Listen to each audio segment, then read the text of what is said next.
Sebelum wabah lato-lato menyerang planet bumi, anak-anak di Lombok ini udah punya mainan yang gak kalah seru, fams. Ini dia nih, permainan begasing. Tapi fams, permainan ini hanya segelitir aja kok dari ribuan permainan tradisional yang tersebar di negeri kita tercinta ini.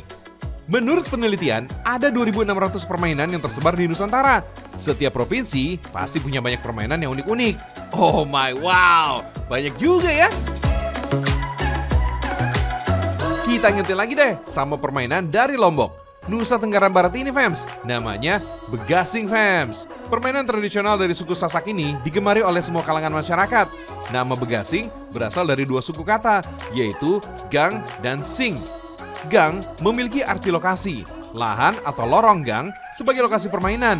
Sedangkan sing artinya suara. Selain memiliki unsur seni dan olahraga, permainan ini juga mencerminkan masyarakat yang saling menghormati dan rasa kebersamaan. Maklum, mainnya harus rame-rame kayak gini, fams. Untuk aturan mainnya, gasing dilempar oleh grup bawahan, lalu disusul oleh grup atasannya deh. Fams, permainan gasing Lombok ini terdiri dari dua tim, dikenal dengan istilah tim bawahan dan tim atasan. Permainan ini juga berlangsung dua babak. Setiap babaknya memakan waktu hingga 45 menit. Nah, gasing yang paling cepat berhenti dinyatakan kalah. Berada di Desa Kumbang, Kecamatan Mas Bagik, Kabupaten Lombok Timur. Gasing dibuat oleh para pengrajin. Bahan utamanya besi yang dipanaskan dengan bara api, kemudian dibentuk menjadi lingkaran. Proses membentuk besi ini gak gampang loh. Soalnya besi yang udah dipanaskan harus dibentuk dengan cara ditempa. Agar lebih sempurna, besi juga harus dilas dan dibubut. Selanjutnya, beri lubang di sekeliling lingkaran. Lanjut, las kembali deh. Proses dilanjutkan dengan penggabungan kayu dengan lingkaran besi, fams. Oh iya, kayu yang digunakan kebanyakan berasal dari batang pohon asam karena dianggap kuat tuh. Tinggal pasang jarum atau porosnya agar gasing dapat memutar sempurna. Terakhir, proses pengecatan. Harga gasing ini dijual di pasaran mulai dari ratusan ribu hingga jutaan rupiah, fams. Bentuk gasing dari Lombok emang berbeda, fams. Diameter gasing ini mulai dari 20 cm hingga 25 cm. Bentuknya yang pipih seperti pesawat luar angkasa.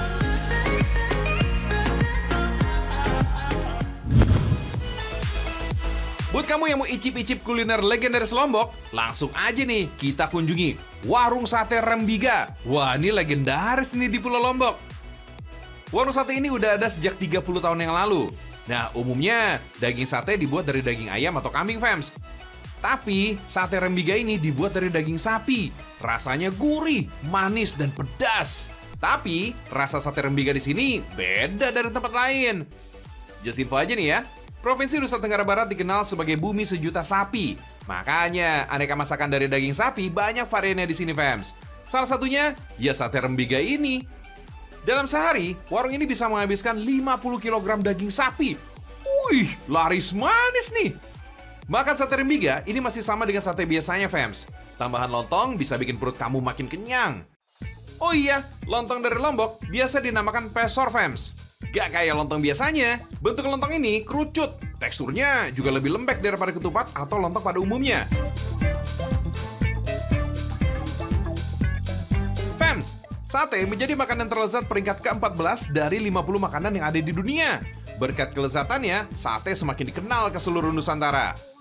Untuk rasa, sate menyesuaikan dari daerah masing-masing. Sampai sekarang tercatat nih, fams ya, ada sekitar 12 jenis sate yang tersebar di Nusantara. Berdasarkan catatan sejarah, sate Rembiga udah ada sejak kerajaan Pejanggik. Lokasinya ada di Rembige, Lombok, Nusa Tenggara Barat. Warga setempat dikenal ahli membuat sate Rembige, fams.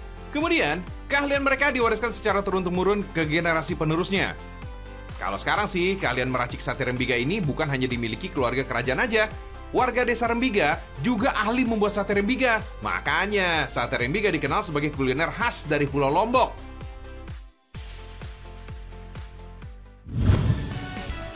Buat yang suka sate, tapi suka ikan juga, pas banget nih kalau main ke Lombok. Ada sate khas yang berasal dari Lombok, namanya sate Tanjung. Nama hidangan ini diambil dari nama daerah Tanjung di Lombok Utara.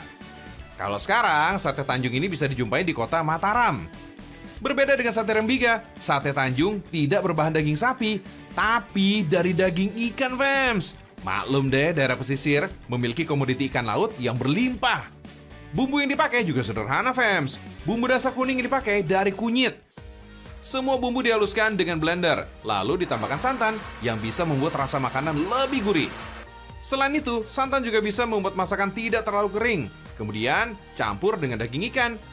Jenis ikan yang digunakan ini umumnya berasal dari ikan laut karena warna dagingnya putih, misalnya ikan tenggiri. Aduk daging ikan yang sudah difile sampai tercampur rata, fams. Kalau udah ditusuk, sate ikan Tanjung ini bisa langsung dibakar. Sate ikan Tanjung ini dihidangkan tanpa tambahan bumbu apapun, fams. Tapi soal rasa, nggak usah disangsikan, fams. Indonesia memang kaya akan hasil lautnya, seperti ikan. Ikan dikenal memiliki protein yang lebih baik dibanding dengan hewan berkaki 4. Selain rendah lemak, ikan laut juga kaya kandungan omega 3. Wah, bagus tuh untuk perkembangan otak anak. Habis seru-seruan dan nikmati kuliner khas Lombok, saatnya kita cari souvenir yang unik-unik, fams. Salah satunya di Desa Banyumulek, Kabupaten Kediri, Nusa Tenggara Barat. Lokasinya sekitar 14 km dari kota Mataram. Salah satu produk kerajinan dari tanah liat yang paling ngehits sejak dulu kala adalah kendi maling. Jangan negatif thinking dulu ya, fams. Bentuknya sih sama aja kayak kendi pada umumnya. Cuma bentuk lehernya lebih panjang, serta bagian atas kendinya nggak bisa dibuka. Ciri khas lain dari kendi maling adalah lubang kecil pada bagian bawahnya. Nah, disebut kendi maling karena cara masukin airnya yang lewat lubang di bagian bawah tadi. Jadi diibaratkan maling yang masuk mengendap-endap lewat bawah. Ada-ada aja ya, fams. Yang lebih aneh lagi nih, fams, air yang udah masuk lewat bawah itu nggak akan tumpah. Tuh, perhatiin tuh mas-mas bule yang lagi ngetes masukin airnya. It's a kind of magic ya, mas bro. Lihat tanah yang digunakan untuk pembuatan kendi maling biasanya berasal dari wilayah Lembar di Lombok Barat. Selain tanah liat, juga ada campuran pasir kali yang sudah diayak. Pasir ini berfungsi jadi perekat tanah liat biar tetap melekat satu sama lain. Kelebihan dari tanah liat bercampur pasir ini, fams, adalah rongga besar yang bisa memperlancar pertukaran udara. Selain itu, tanah pasir ini nggak akan lengket kalau basah. Makanya, tanah liat juga sering digunakan sebagai bahan atap rumah atau genteng di Indonesia. Oh iya, fams, ini dia nih rahasia kendi maling yang bikin airnya nggak keluar lagi. Karena kerucut di sekeliling lubang bagian dalam ini, fams. Jadi air yang udah masuk akan ketahan sama kerucut ini. Karena proses bikinnya 100% handmade, ini butuh waktu sampai 3 hari sampai kendinya jadi. Karena jemurnya juga masih manual pakai matahari sebelum masuk proses pembakaran. Biarpun proses bakarnya juga terbilang sederhana, tapi lama pembakaran ini cuma 1 jam aja, fams. Kalau minum air kendi ini dibilang sejuk, itu karena pori-pori tanah liat pada kendi ini memang lebih terbuka. Makanya oksigen jadi bisa masuk, yang bikin airnya jadi lebih sejuk.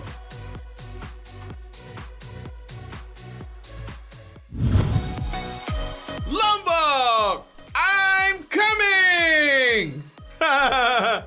Pasti kalian nebak Gili Trawangan kan? Atau Gili Air sama Gili Meno? Wait, yang ini beda dong. Yang bener, Gili Kedis dan Gili Sudak. Tetap gak jauh-jauh dari Gili sih. Dalam bahasa Sasak, yaitu suku asli di Pulau Lombok, kata Gili berarti pulau kecil. Di Lombok memang banyak pulau-pulau kecil, fams, yang menjadi surga wisata pantai, termasuk Gili Kedis dan Gili Sudak. Terletak di Kabupaten Lombok Barat. Ini cocok banget nih buat wisatawan yang gak pengen nyebrang terlalu jauh dari pulau utama. Jarak tempuh ke Gili Kedis dari Dermaga Sekotong cuma 10-15 menit aja, fams. Biaya nyebrangnya ini juga nggak mahal kok. Cuma 300-400 ribu rupiah untuk sewa satu perahu bermotor yang berkapasitas hingga 8 orang. Rute ini nih biasa ditawarkan oleh para pemandu wisata sebagai paket wisata pulau one day trip, alias pulang pergi dalam 1 hari. Gili Kedis ini merupakan pulau mungil yang penuh dengan hamparan pasir putih. Jadi buat kamu yang doyan, mager, dan hobi rebahan sepanjang hari, wah, ini cocok markocok nih kalau kesini. Tapi kalau mau menghabiskan waktu di sini, kamu bisa juga kok sambil snorkeling untuk menikmati keindahan alam bawah laut. Okidoki, kita geser lagi ya, biar pulangnya gak kemalaman. Lain Gili Kedis, lain pula nih Gili Sudak. Kalau Gili Sudak lebih luas, merupakan pulau yang lebih luas dibanding Gili Kedis.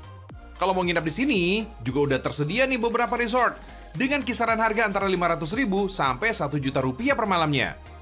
Karena udah banyak kehidupan, makanya fasilitas di sini juga lebih lengkap nih dibanding Gili Kedis. Jadi pilihan aktivitasnya juga lebih banyak, fams. Termasuk kalau kamu mau ngisi perut alias makan.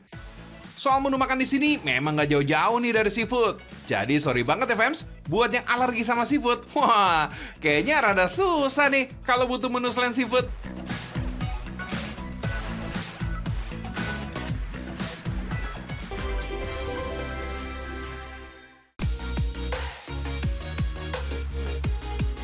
Dari Pulau Lombok, sekarang kita ke Ranah Minang alias Sumatera Barat, fams. Kita mampir dulu nih ke kota Bukit Tinggi.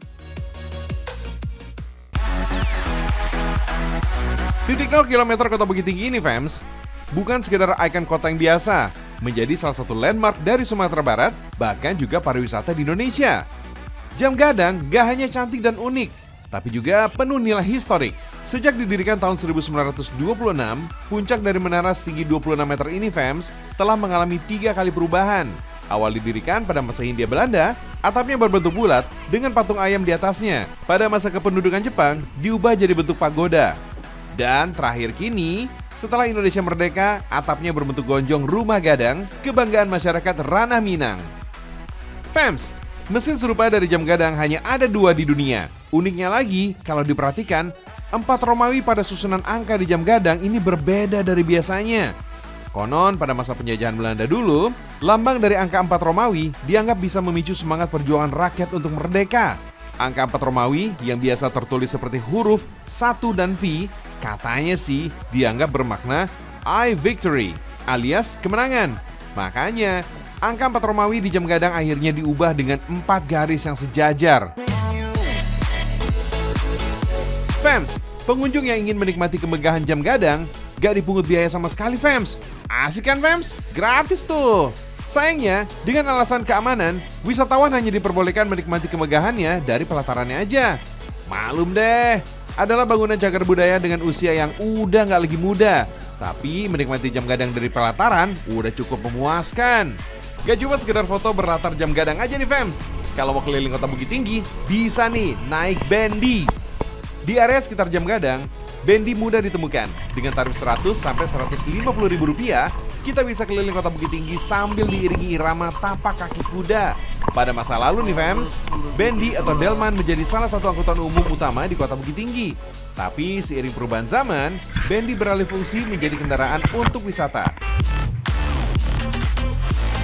Oh iya, kalau udah sampai kota Bukit Tinggi, wajib nih cicipin kuliner khas yang satu ini. Namanya bubur kampiun, fams.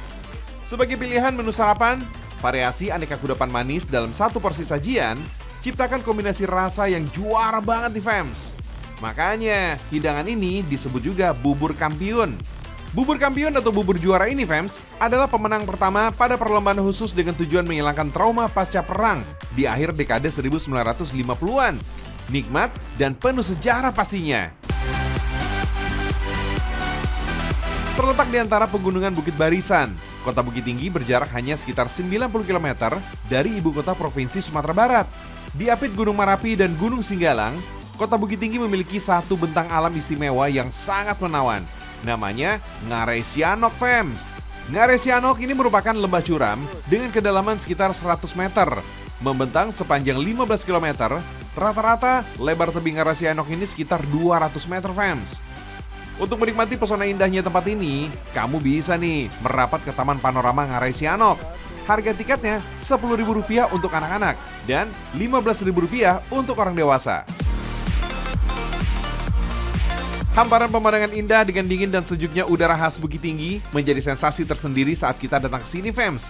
Deretan rapi pedagang yang menjual souvenir dan kerajinan khas Sumatera Barat juga bisa kita jumpai di tempat ini. Murah meriah, fams. Oh iya, kontur lembah Sianok terbentuk karena proses turunnya sebagian lempengan bumi hingga menimbulkan patahan berwujud jurang yang sangat curam. Bentang alam di Ngarai Sianok tercipta dari patahan sesar semangko. yang membelah Pulau Sumatera menjadi dua bagian, memanjang dari Aceh hingga Teluk Semangka di Lampung. Rangkaian area patahan ini, fams, dikenal juga dengan jajaran Bukit Barisan. Ngarai Sianok digambarkan sebagai wujud visual yang paling jelas dari aktivitas pergerakan lempeng bumi tektonik di Pulau Sumatera sejak masa lalu. Malahan nih, fams, pesona keindahan Ngarai Sianok diabadikan pemerintah dalam wujud gambar uang kertas pecahan Rp2.000. Cek sendiri deh kalau nggak percaya.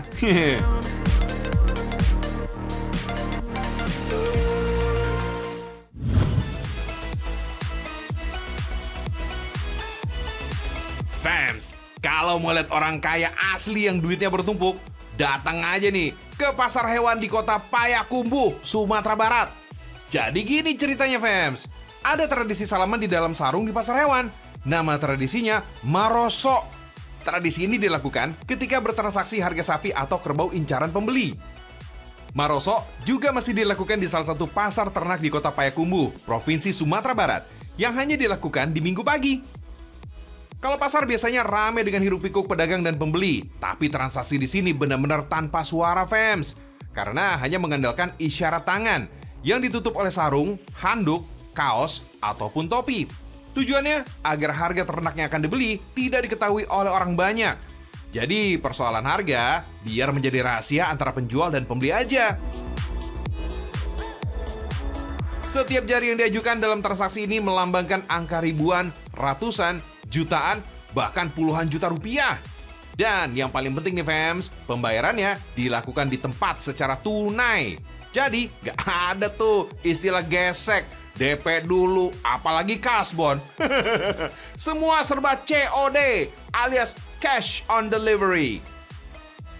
Makanya jangan heran, di sini banyak yang jalan sambil bawa uang bertumpuk. Jadi kalau mau lihat orang tajir yang asli, ya di sini, fams. Karena duitnya ada di depan mata, dijamin deh, no tipu-tipu. Pasar ternak ini merupakan pasar yang langsung diawasi oleh Kementerian Pertanian. Jadi, setiap ternak yang masuk harus didata langsung oleh petugas yang ada. Di sini juga ada spot khusus nih untuk pengecekan. Apakah ternak yang akan diperjualbelikan ini sedang hamil atau enggak? Kegiatan jual beli hewan ternak ini berlangsung hingga jam 2 sore. Setidaknya ada lebih dari 300 ekor hewan yang dijajakan pada setiap transaksi yang digelar.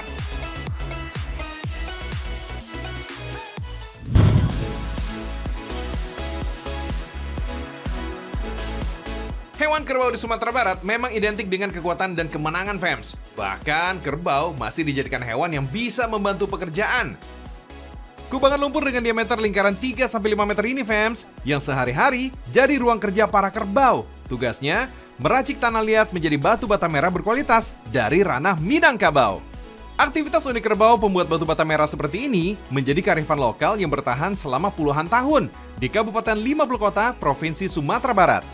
Sejak puluhan tahun lalu, masyarakat di kawasan ini memanfaatkan tenaga dan kesukaan hewan kerbau berkubang atau berendam dalam lumpur sebagai media untuk meringankan pekerjaan warga, membuat batu bata. Di sini, fams, bahan baku tanah liat emang cukup melimpah. Tanah liat yang tadinya kering kerontang diberi air, kemudian diaduk dan diinjak-injak oleh kerbau, fams. Dengan durasi sekitar 2 jam sehari, kerbau akan terus bekerja selama 2-3 hari, fams. Tanah akan terus diinjak kerbau hingga menjadi gembur, lunak, mudah dibentuk, namun tetap padat dan gak mudah hancur. Biasanya sih, aktivitas kerbau seperti ini, fams, dikerjakan di pagi hari. Proses selanjutnya adalah pencetakan. Rata-rata batu bata di sini, fams, dibuat dengan ukuran panjang sekitar 21 cm, dengan lebar 11 dan tebal 5 cm. Kualitas batu bata dari Nagari Bukit Limbuku emang udah nggak perlu diragukan lagi, fams. Batu bata merah yang kuat dan kokoh menjadi ciri khasnya. Selain bahan bakunya emang tanah liat yang berkualitas baik, proses pengerjaan juga detail dan teliti, fams.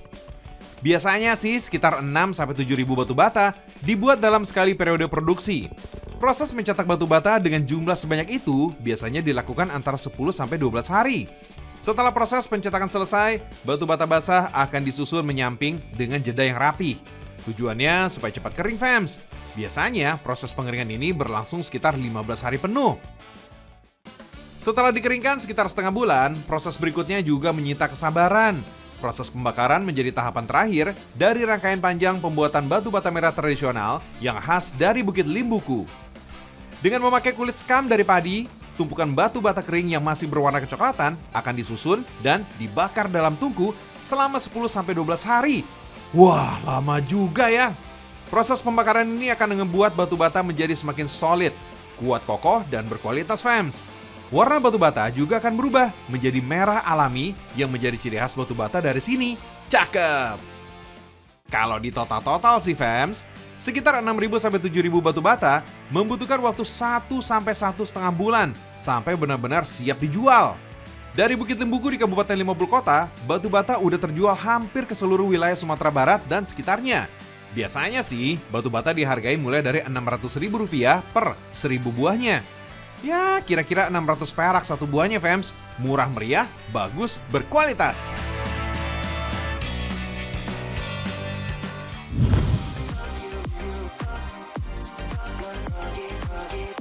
Ngomongin tentang kerbau di Puncak Lawang, Kabupaten Agam, Sumatera Barat, ada juga loh tradisi yang masih lestari sampai kini, yaitu kilang tebu tradisional dengan mesin tenaga kerbau. Rata-rata mata pencaharian masyarakat sekitar sini adalah dengan berkebun tebu. Kalau di Jawa, aktivitas perkebunan tebu biasanya dikelola oleh perusahaan negara, karena hasilnya juga langsung diolah di pabrik gula milik negara. Tapi kalau di sini, fams, semua dilaksanakan secara mandiri. Karena masing-masing warga punya perkebunan tebu sendiri, fams. Maka mereka lah nih yang akan mengolah tebu menjadi gula. Tebu atau dalam bahasa Inggris disebut sugar cane adalah bahan baku gula atau vetsin. Tanaman jenis rumput-rumputan ini memang memiliki kandungan gula sekitar 5-10% di batangnya. Fams, kerbau yang digunakan untuk mengolah tebu biasanya kerbau jantan yang berukuran cukup besar. Soalnya dibutuhkan tenaga cukup ekstra tuh untuk mengangkat dan memutar mesin kilang ini. Setelah kayu pengungkit kilang dipasangkan pada punggung kerbau, selanjutnya adalah memberikan kacamata untuk kerbau. Tujuannya sih supaya kerbau berjalan secara konsisten, tanpa belok ke kiri atau ke kanan. Nah, karena nggak ada kacamata hitam seukuran kerbau, makanya pakai batok kelapa ini, fams. Prinsip kerja alat kilang ini sebenarnya sederhana banget, fams. Hanya terdiri dari 2 silinder dengan gerigi yang saling menyatu. Makanya, keduanya bisa saling memutar seperti ini. Fams, air gula yang sudah terkumpul kemudian direbus sekitar 3 jam lamanya. Oh iya, kalau di sini nggak perlu capek-capek nih mengaduk gula, fams. Inilah gunanya besek yang diletakkan di atas wajan. Tujuannya untuk menampung buih hasil memasak gula tebu agar tidak sampai meluap. Air gula harus dipanaskan karena di dalam air gula ada juga kandungan air yang masih cukup banyak. Cara memisahkan antara gula dengan airnya adalah dengan direbus seperti ini, fams. Kalau warna air tebunya sudah berubah merah, tandanya sudah siap dicetak nih. Gula asal Lawang ini, fams, dikenal juga dengan sebutan Saka Lawang. Saka artinya gula, sedangkan Lawang adalah nama daerah asalnya.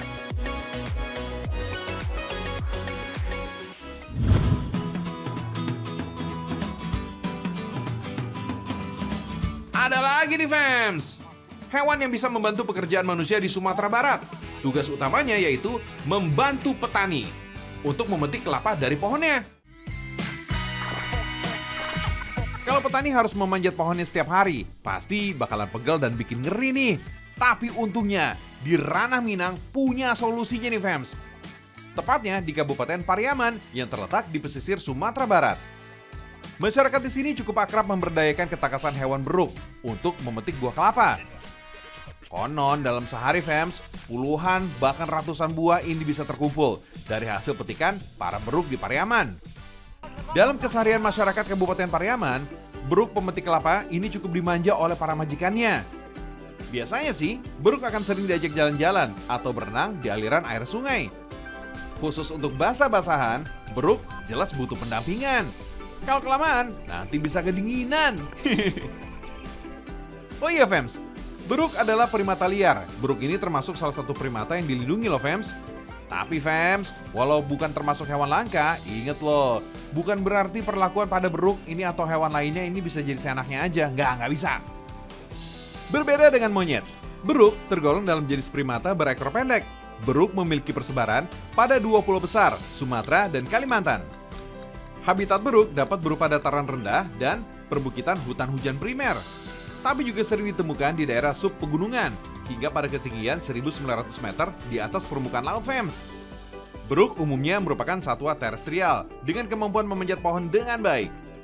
Beruntung nih, kini di Kabupaten Pariaman Sebagian pemilik kebun kelapa justru merangkul beruk sebagai sahabatnya. Kemampuan beruk memanjat pohon kelapa semakin dilatih dan diasah supaya lebih gesit dan juga cerdas, fams. Nah, di sini nih, fams, tempat-tempat melatih beruk tangkas pemetik kelapa biasa disebut dengan STIB, Sekolah Tinggi Ilmu Beruk.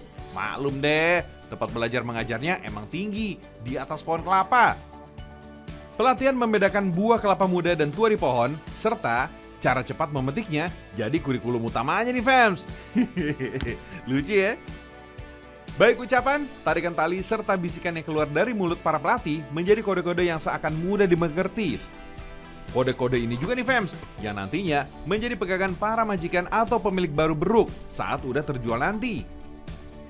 Kalau udah jinak dan profesional maksudnya, harga beruk pemetik kelapa ini nggak tanggung-tanggung loh, fams. Antara 3-8 juta. Bahkan juga belasan juta nih, fams. Wah.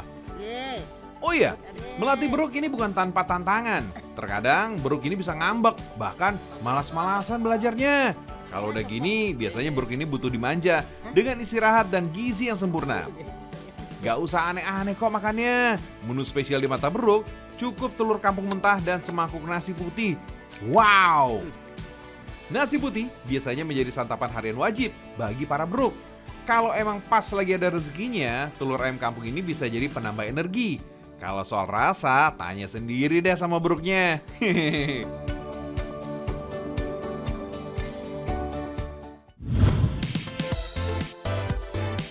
Abis jalan-jalan, kita cari oleh-oleh dulu ya, fams.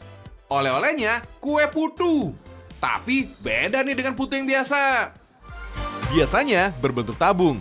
Kue putu ini terlihat unik, fams. Tampilannya pipih dan gepeng, mirip seperti kue kesayangan Doraemon, yaitu dorayaki. Namanya putu piring, karena bentuknya terlihat tipis, seperti piring terbangnya UFO, fams. Dulunya sih, bagi masyarakat Minangkabau, kue ini hanya tersedia di bulan puasa atau ada hajat tertentu. Tapi sekarang bisa dicari kapan aja kok. Apalagi kalau di hari Minggu pagi. Kue ini bisa didapat dengan sedikit berjubel ke dalam Pasar Lubuk Buaya, Kecamatan Koto Tangah, Kota Padang, Sumatera Barat.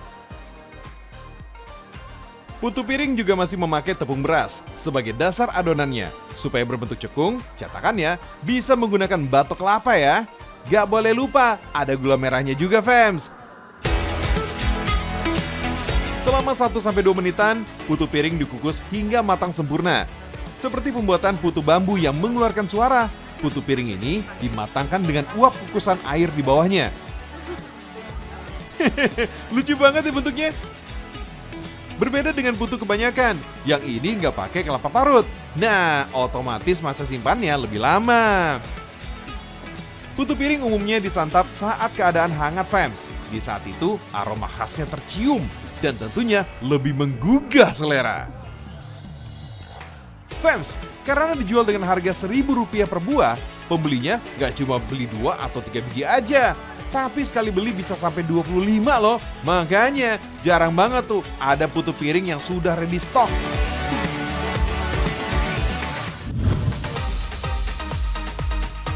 Di Sumatera Barat ternyata ada juga loh cemilan yang namanya bika. Tapi bukan seperti bika Ambon dari Medan-Medan itu ya. Bika yang ini merupakan kependekan dari biskuit Koto Baru asli. Oh, I just know that. Kue yang mirip wingko ini memang cuma bisa didapat di Jalan Raya Padang Bukit Tinggi, Koto Baru, Tanda Datar, Sumatera Barat. Bika ini sudah ada sejak tahun 1990. Ada 2 jenis bika yang bisa dipilih, fams, yaitu rasa original dan rasa pisang. Biasanya sih ada rasa nangka, tapi kalau lagi nggak musim seperti ini, penjual sengaja menghapus menu nangka untuk menekan harga penjualan. Bika ini rasanya manis gurih gitu, fams. Maklum, bahannya mirip seperti wingko babat. Ada kelapa parut, tepung beras, santan, dan gula pasir. Jadi kalau bika pisang, selain ada tambahan buah pisang, ada juga nih tambahan gula aren. Makanya cenderung lebih gelap daripada bika original. Yang bikin bika ini menjadi incaran karena proses pemanggangannya yang nggak biasa, fams. Bahkan banyak yang menyebutnya dengan bika neraka. Istilah ini muncul karena bika dimasak dengan kuali tradisional dengan api yang berkobar-kobar. Kuali terlebih dulu diberikan daun pisang dan diletakkan adonan bika di atasnya. Harus ada triknya nih, fams. Adonan bika agak sedikit dibanting agar bentuk bika yang dihasilkan ini lebih tipis dan tidak menggumpal. Selanjutnya, kuali bika ditutup dengan kuali yang berisi kayu dan api. Udara panas yang terperangkap di dalam kuali bika hanya berputar di situ-situ aja, sehingga bika jadi lebih cepat matang. Oh iya, harap maklum ya, kalau stoknya cepat habis nih, Mems. Maklum, kedai bika yang satu ini ramai pembeli. Apalagi harga yang dibanderol cukup murah, yaitu Rp3.000 aja. Mulai dari jam 8 pagi sampai jam 5 sore, bika yang terjual ini bisa mencapai 2.000 potong. Wah, kamu harus coba nih, Fems. Karena rasanya lama banget.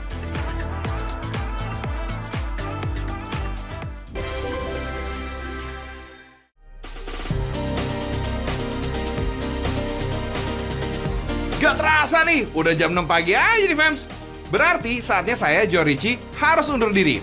Semoga hari ini menjadi hari yang berkah untuk kita semua ya. Amin. Kita ketemu lagi hari Senin, Fems. Assalamualaikum warahmatullahi wabarakatuh.